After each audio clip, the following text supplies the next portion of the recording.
Bienvenue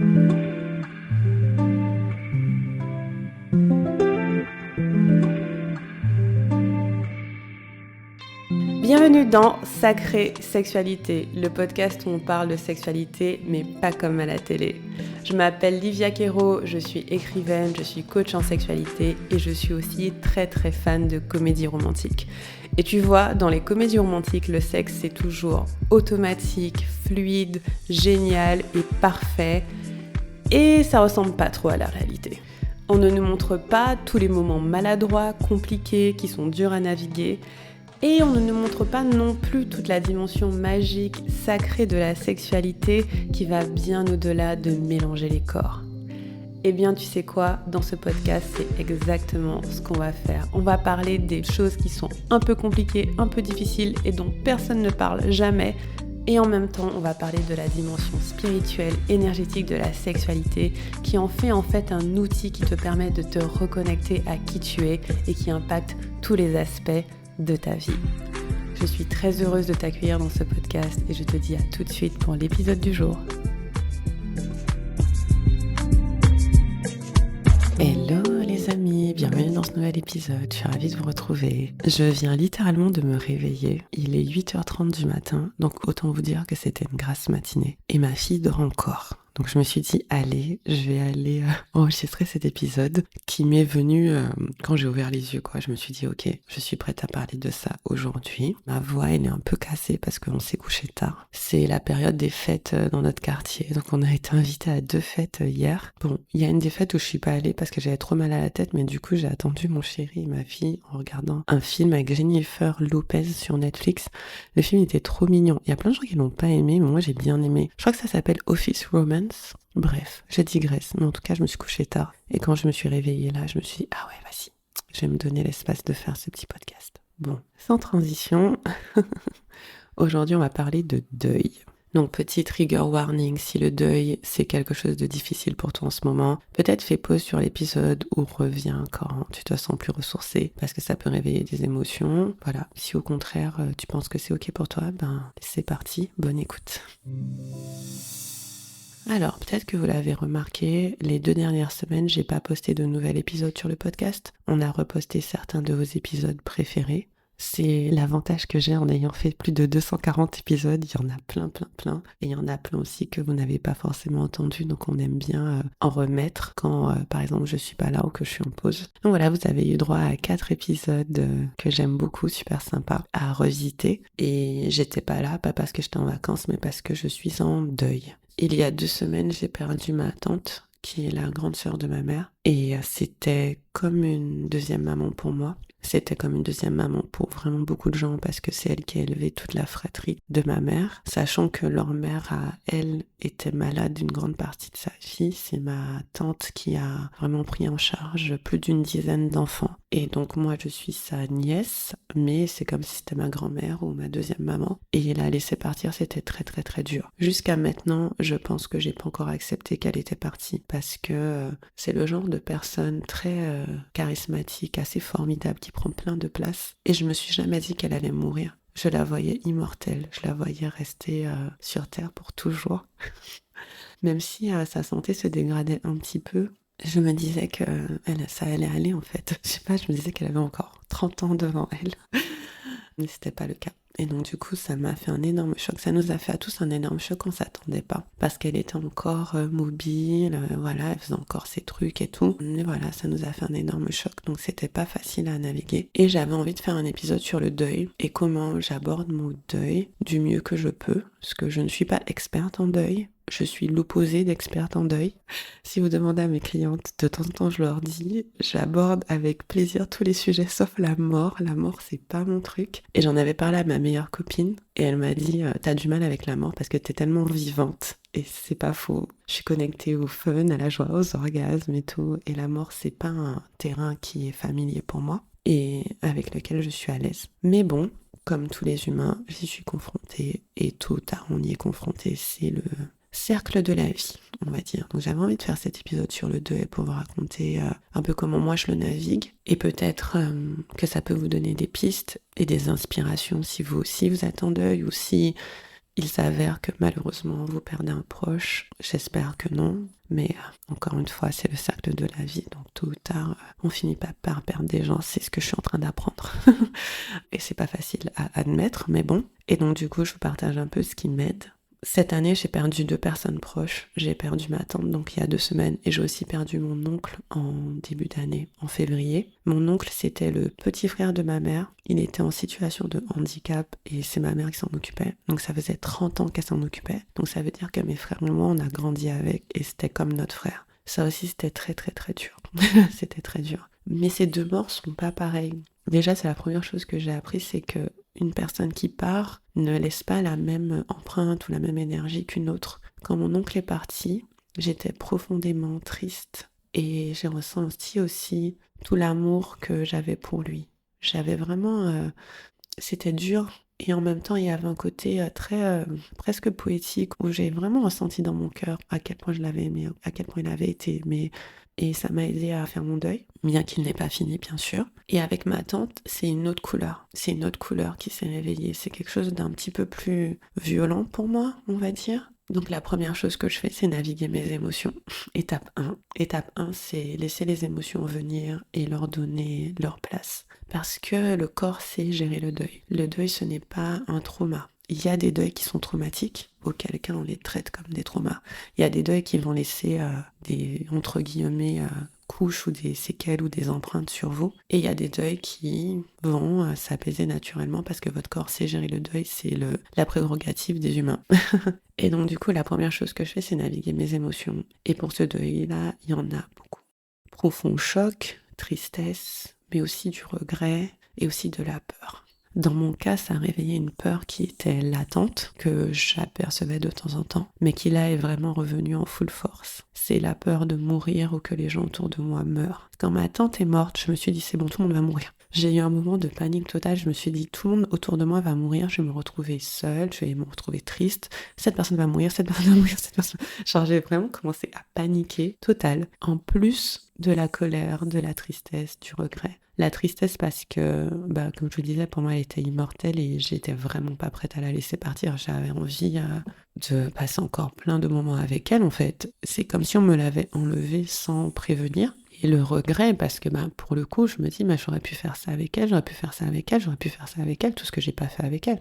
Bien sûr j'ai grandi toute ma vie avec, donc on a eu plein de moments, mais il n'y a jamais assez de moments. Quand quelqu'un meurt, t'as toujours envie qu'il y ait un autre moment et un autre moment. Bien sûr que tu te dis pourquoi ça s'arrêterait là. Et la colère parce que pour moi elle est partie trop vite, trop tôt, même si elle avait déjà un certain âge. Je me disais non, c'est trop tôt. Et donc j'étais en colère. Et de la peur, comme je vous disais, parce que j'ai eu peur en fait que d'autres personnes meurent, parce que ça fait 2 en fait cette année. Et donc j'ai vraiment ressenti cette peur. Et qu'est-ce que je fais avec ça ? Je le ressens. Je peux rien y faire en fait. La mort est inévitable. La mort fait partie de la vie. C'est pas une chose contre laquelle je peux lutter. Je peux lutter contre plein de choses, mais je peux pas lutter contre la mort. Et comme disait mon père, il a dit ça, parce que mon père était à l'enterrement, et il a dit si tu veux pas mourir, il ne faut pas naître. J'étais là, ouais, j'avoue. Ouais, d'accord. C'est pas faux. Si tu nais, tu meurs et c'est dur. Et donc cette peur est là, mais je la navigue aussi. Et quand je dis que je laisse émerger les émotions, je fais rien de spécial avec elles en fait. Comme d'habitude, j'écoute ce dont mon corps a besoin et je donne à mon corps ce qu'il a besoin. S'il a besoin de pleurer, je pleure. S'il a besoin de se rouler en boule, je me roule en boule. Hier soir, j'étais un peu déprimée quand je me suis couchée. J'ai écrit dans mon carnet que j'étais déprimée. Ce matin, quand je me suis réveillée, j'étais aussi un peu déprimée. Et donc, je me suis enroulée dans ma couette et je regardais le plafond un peu. Et c'est là qu'est venue l'idée de faire ce podcast. En fait, dans votre corps, il y a un mouvement, il y a une énergie, il y a un flow qui fait que si vous restez avec une émotion, celle d'après va venir. Les émotions, c'est jamais stagnant. Enfin si, ça peut être stagnant, ça dépend des cas. Donc je fais une parenthèse. Mais la plupart du temps, une émotion passe. Une émotion, tu la ressens, si tu la ressens pleinement, la plupart du temps, tu passes de l'autre côté. Là où on a plus de mal, c'est qu'on les évite. Plus tu évites une émotion, plus tu la laisses traîner, et plus elle retoque à la porte encore plus fort. Mais si tu lui donnes de la place, si tu dis « Ok, je suis triste en ce moment », ou bien « Ok, je suis en colère, ok, j'ai peur », ok, c'est normal, c'est humain. On est littéralement fait d'émotions et de sensations et de ressentis et c'est comme ça. Et donc ça c'est la chose que je fais, c'est que j'honore que les émotions sont là et je vais pas m'empêcher de les ressentir. Je disais à mon compagnon que j'avais juste envie de sortir du deuil le plus vite possible. Et il me dit, qui a envie de rester en deuil, Livia? Et c'est vrai. Mais le piège, c'est de se forcer à sortir du deuil le plus vite possible. Tu peux avoir envie de sortir du deuil le plus vite possible, c'est normal. Qui a envie d'être triste et de ressentir tout ça pendant des années et des années? Mais forcer le processus n'aide pas. Et c'est un truc aussi qu'on voit en soins des traumas. Donc comme je disais, le deuil, c'est pas un trauma. Ça peut être traumatique, mais c'est pas un trauma. Mais ça me fait penser à quand on est en frise ou en tétanie et que voilà, on est bloqué dans une certaine léthargie ou bien dans un gros épuisement. Et la technique pour sortir d'un freeze, donc freeze qui veut littéralement dire geler, pour sortir d'un gel, c'est d'appliquer de la chaleur. C'est d'appliquer de la chaleur qui peut être physique, le soleil, une tasse de thé, un plaid sur les épaules. Et ça peut être de la chaleur humaine, d'être entouré de personnes qui font du bien, de faire des choses qui nous animent, qui nous réveillent. Voilà, mais le plus important, quand on applique cette chaleur, c'est de le faire doucement. Quand on essaie de sortir d'un freeze ou d'une léthargie trop vite, on peut retomber dedans. Et donc, quand vous avez fait un burn-out, par exemple, si vous essayez très très très fort de retrouver votre énergie et de repartir très très très vite, le risque c'est de retomber en burn-out. Alors que si vous remettez doucement de l'énergie dans votre vie, de la chaleur dans votre vie, que vous faites des choses qui vous plaisent, que vous voyez des gens qui vous font du bien, que vous y allez doucement, il y a plus de chances d'en sortir de façon stable. J'ai pas envie de dire permanente parce que dans la vie rien n'est permanent, mais de façon stable et continue. Et c'est pareil, je pense, pour le deuil. Je dis je pense parce que je suis en train de l'expérimenter. Mais je pense que c'est pareil parce que si j'essaie de me forcer à être d'excellente humeur, d'être en joie, de ça retombe en fait, ça retombe. Donc c'est mieux pour moi d'être dans un endroit où je suis avec mes émotions et puis je les navigue doucement et j'en sors doucement par moments et puis je retombe et puis je ressors et puis je retombe jusqu'à arriver à des moments où je sens que voilà, il y a quelque chose qui se stabilise et je me sens de mieux en mieux. Parce que quand même en 2 semaines, on peut dire que je me sens de mieux en mieux, c'est sûr. Pour faire la transition avec la deuxième chose, je dois aussi vous partager que, donc je disais que j'ai déprimé, et je déprime un peu par moment, parce que je me demande quel est le sens de la vie si de toute façon on va tous mourir. C'est quoi l'intérêt? Pourquoi on nous a mis là? Ça, c'est super sadique, vous nous mettez sur Terre et puis on va tous mourir. Après, c'est pas, on nous a pas mis sur Terre, c'est nous qui nous reproduisons, donc on est nous-mêmes responsables. Mais je me dis, c'est quoi le sens de la vie? Ça n'a aucun sens, et je pars dans un espèce de délire nihiliste, voilà, où je me dis, je comprends pas le sens de la vie, ça n'a pas de sens, rien ne sert à rien, pourquoi je fais ça, pourquoi j'écris, et pourquoi je suis sur internet, et pourquoi je fais un podcast, et pourquoi, si de toute façon, ça n'a aucun sens. Voilà, et ça m'emmène au point 2. Le point 2 pour moi, c'est doucement se reconnecter au sens de la vie pour moi, et peut-être que le sens de la vie pour moi, c'est le même que pour vous, je sais pas. Mais j'oublie quel est le sens de la vie quand je déprime, et donc j'essaie de me rappeler quel est le sens de la vie pour moi. Donc si vous y avez jamais pensé, je vous invite à le faire, à réfléchir à quel est le sens de la vie pour vous. Comme ça, quand vous êtes dans des moments comme ça, vous essayez de vous en souvenir. Le sens de la vie pour moi, c'est juste vivre. Pourquoi on est là? Pour juste vivre et expérimenter la planète Terre. Moi, je crois que c'est pour ça qu'on est là. Je vois pas d'autres raisons fondamentales pour laquelle on serait sur Terre, à part expérimenter ce que c'est d'être vivant sur Terre et ce que c'est d'être humain sur Terre. Je sais plus dans quelle cosmologie j'ai entendu ça, ou dans quelle tradition, mais dans pas mal de traditions ancestrales, hein, j'ai envie de dire natives américaines, ouest-africaines, les humains sont là pour protéger la Terre. Et j'en parlais à ma fille hier, parce qu'on est allé marcher dans le jardin et danser dans le jardin. On a fait une prière, et on a fait une prière, on disait « Merci à la Terre de nous protéger, et nous nous engageons à te protéger aussi ». Ma fille, elle a 3 ans, donc je lui mets des petites prières comme ça dans la tête, en espérant que ça reste. Et pour moi, c'est ça, c'est que les humains sont les gardiens de la Terre. On fait pas un super job collectivement, hein, ok?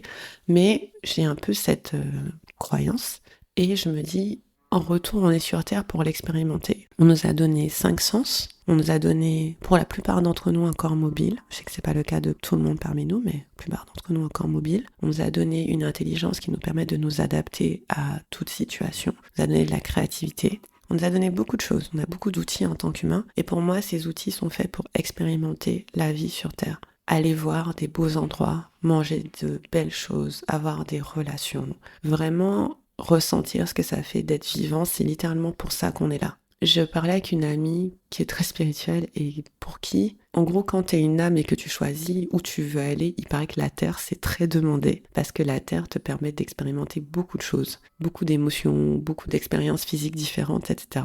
Et donc la Terre, c'est un endroit très demandé et c'est un miracle qu'on soit vivant. Et donc l'intérêt même d'être sur Terre, c'est juste de vivre et de profiter de la vie. Et ça me raccroche. Pourquoi je suis là? Pour littéralement profiter de la vie. Ça veut dire quoi? Ça veut dire que ça remet des choses en question. Ça veut dire que s'il y a des choses que je fais dans mon quotidien qui drainent mon énergie de vie, qui ne me font pas profiter de la vie, est-ce que ça a sa place? Parce que si je suis sur Terre pour profiter de la vie, je suis pas sur Terre pour souffrir. Après, la souffrance, c'est comme la mort. On est des humains, donc il y a des moments où on va avoir de la peine et de la difficulté et tout. Pas de souci. On navigue ça aussi, mais le choix qu'on peut faire, c'est d'être sur Terre pour profiter de la vie. Quand on est en mesure, parce qu'on n'a pas tous ce privilège, mais quand on est en mesure, faire ce choix pour profiter de la vie. Et donc je me raccroche à ça. C'est mon deuxième point, c'est que je me rappelle que je suis sur Terre juste pour vivre. Je sais pas quel miracle fait que je suis là. Je sais pas si ce que je fais a un sens vraiment fondamental. Je veux dire, une fois que je serai morte, dans 100 ans, 200 ans, est-ce qu'on se rappellera de moi? Peut-être que oui, parce que mon rêve quand j'étais petite, c'est d'être dans le dictionnaire des noms propres. Donc ça se trouve, oui. Mais voilà, dans 200, 300 ans, on se rappellera peut-être pas de qui je suis. Donc en vrai, est-ce que tout ça a un sens au-delà de ma propre vie? Pas forcément. Et c'est pour ça que pour moi, profiter de la vie, c'est le sens de la vie. Et ça passe dans mon cas à me connecter du mieux possible à la joie. La joie qui peut être toute petite. J'ai écrit dans ma newsletter pas mal dessus sur les derniers jours. La joie qui peut être toute petite, qui peut être toute simple. La joie de manger un truc bon, de regarder un film, de dessiner, de jouer avec ses enfants, de passer du temps avec ses amis, d'aller à la mer, de s'amuser, de danser, pure joie. Ça peut être des joies encore plus grandes que ça, de faire des gros voyages et des découvertes et de tomber amoureux et de... je sais pas.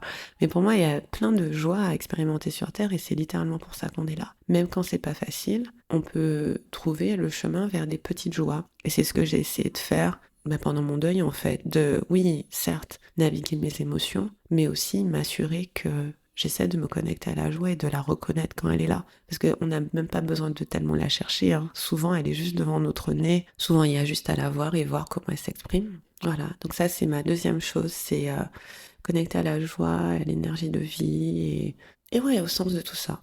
Et je dirais que la troisième chose qui m'aide, c'est travailler. Alors, ça peut faire bizarre. Parce qu'en même temps, voir mon point 1, j'étais en mode, mais est-ce que ça sert à quelque chose puisqu'on va tous mourir? Donc voilà, c'est pour ça que le point 2 existe, de me rappeler, oui, ça sert à quelque chose parce que pour l'instant, on est en vie.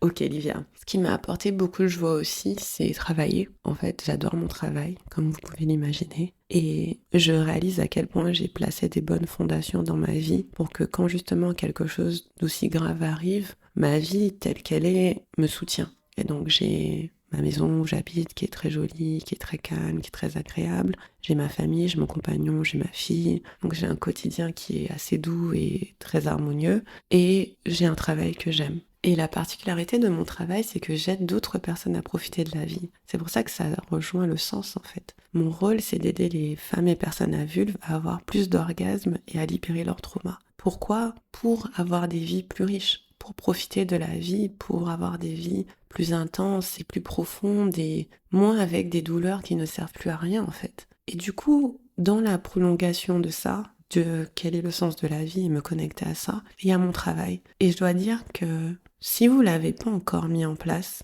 je vous invite vraiment à auditer votre vie et à regarder est-ce que vous êtes en train de vivre une vie qui vous soutient, qui vous ressource et qui vous fait du bien. Parce que je remarque que des fois on a des vies qu'on survit. C'est-à-dire qu'on n'a pas forcément le boulot qu'on aime, mais bon, on tient le coup, on fait avec. On n'est pas dans une relation qui nous convient, mais bon, on tient le coup, on fait avec. On n'est pas forcément dans l'environnement qui nous va, mais bon, on tient le coup, on fait avec.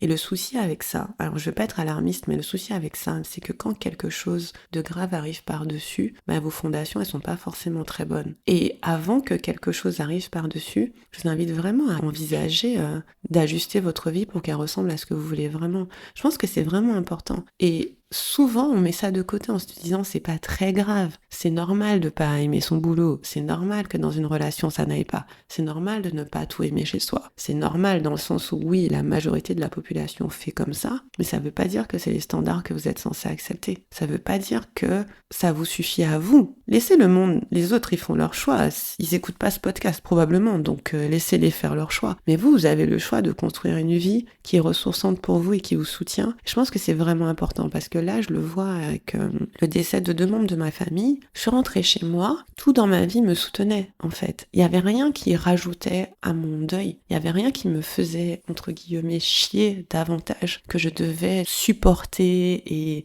serrer les dents pour le vivre. Non, au contraire. J'ai pu me relaxer dans tous ces espaces en fait. Et ces espaces, c'est ma maison, ma relation, ma famille, mon travail. C'est des endroits où j'ai pu être moi. Et je vous souhaite vraiment de créer ça pour vous parce que franchement, c'est pas anodin. C'est pas anodin. Voilà, c'est ma parenthèse, mais j'espère vraiment que vous allez entendre ce que je dis. Parce que c'est très facile de mettre ça de côté et de se dire c'est pas très grave, tout le monde galère. Non, tout le monde galère pas. Il y a des gens qui sont juste heureux, chill, qui ont des vies qui leur conviennent et vous pouvez avoir une vie qui vous ressemble et que vous convient aussi. Fin de la parenthèse. Donc voilà, mon travail me fait kiffer parce que littéralement j'aide des personnes à profiter de la vie.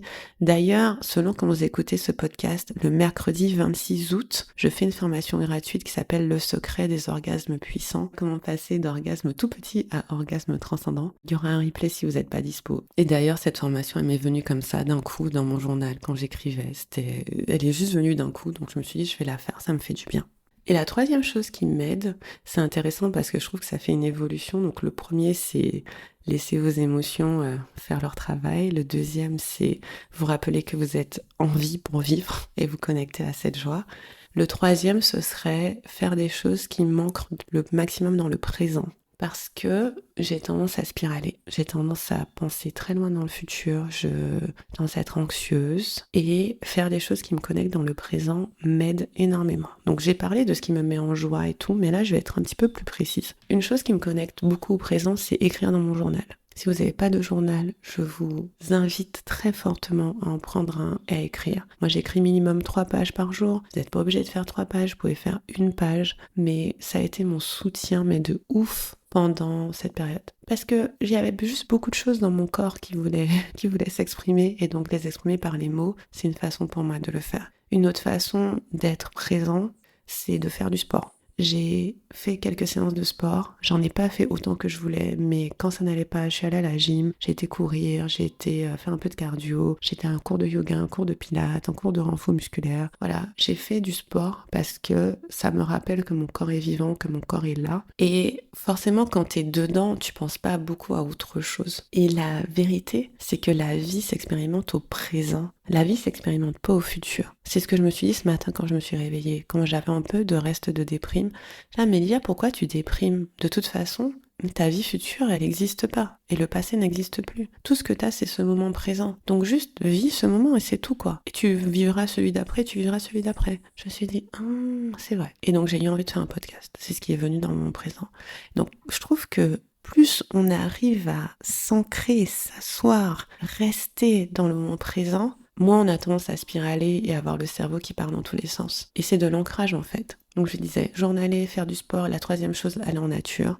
La dernière fois, je suis allée danser dans le jardin avec ma fille, c'était trop bien. Je suis allée à la mer plusieurs fois, je suis allée seule, je suis allée avec des amis. Ça m'a fait du bien de voir que, en fait, moi, ce que j'aime avec la nature, c'est que toi, t'es en train de vivre tous tes trucs à l'intérieur de toi, t'es en train de te dire le monde est injuste, rien ne va et tout. Et la nature, elle tourne.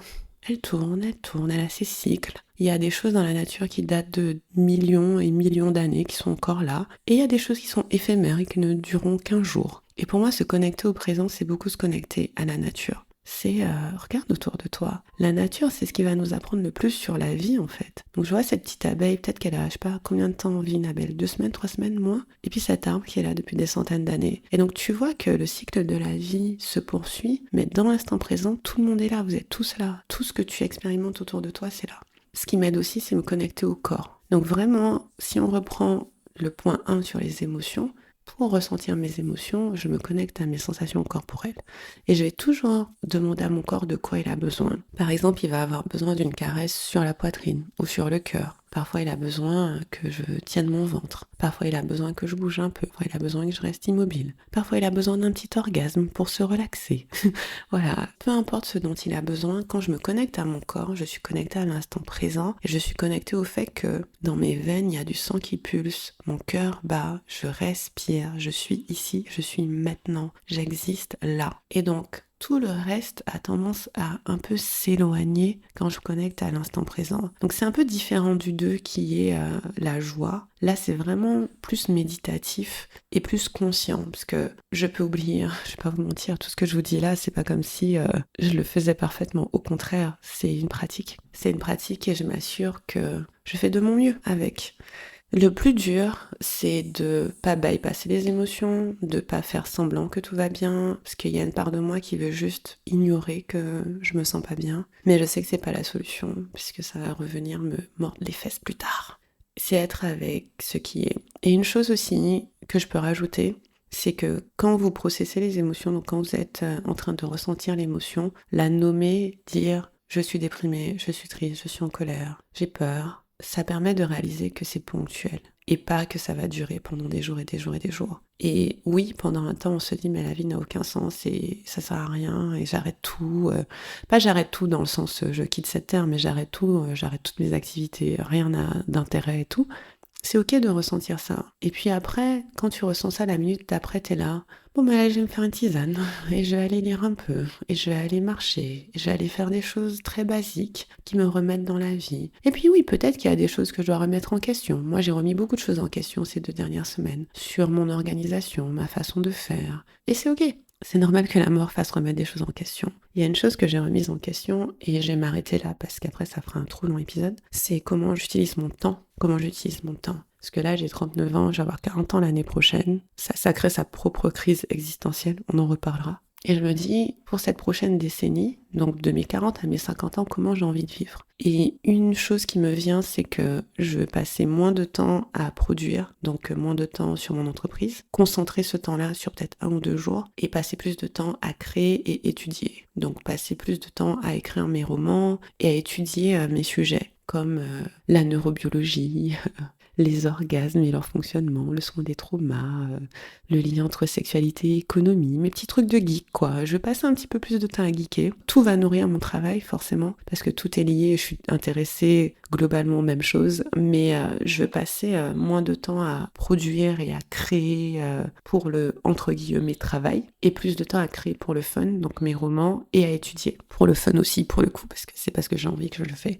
Et donc ça m'a fait réfléchir à comment j'organise mon temps, à quoi je donne de l'attention mentale aussi. Il y a des choses sur lesquelles je suis très préoccupée par moment et je me dis mais est-ce que j'ai besoin de me préoccuper de ça? Donc je suis en train de faire un audit un peu de ma vie physique et de ma vie mentale, de réorganiser un petit peu tout ça pour que ça me corresponde encore mieux et que ça me soutienne encore mieux. Donc voilà, je vous invite à faire ça aussi, parce que la mort forcément invite à réfléchir sur la vie et est-ce que je vis la vie que j'ai profondément envie de vivre? Dans mon cas, vraiment très globalement oui. Très globalement oui, mais est-ce qu'il y a des ajustements? Carrément, on peut toujours ajuster. Et je vais continuer d'ajuster du mieux que je peux pour me rapprocher de mon idéal, de ce qui me fait kiffer, de mes rêves. Parce que c'est important aussi d'avoir des rêves. C'est important d'être dans le présent, mais c'est important d'avoir des rêves et de se projeter vers quelque chose qui nous motive et qui nous donne envie d'exister. Voilà, c'est tout pour moi pour aujourd'hui. J'espère vous voir à l'atelier de mercredi, sinon vous aurez le replay. Je vous embrasse et j'espère que vous allez bien. Je vous envoie plein de douceur, peu importe comment vous vivez cette fin d'été. Et je vous dis à très bientôt pour un prochain épisode. Salut!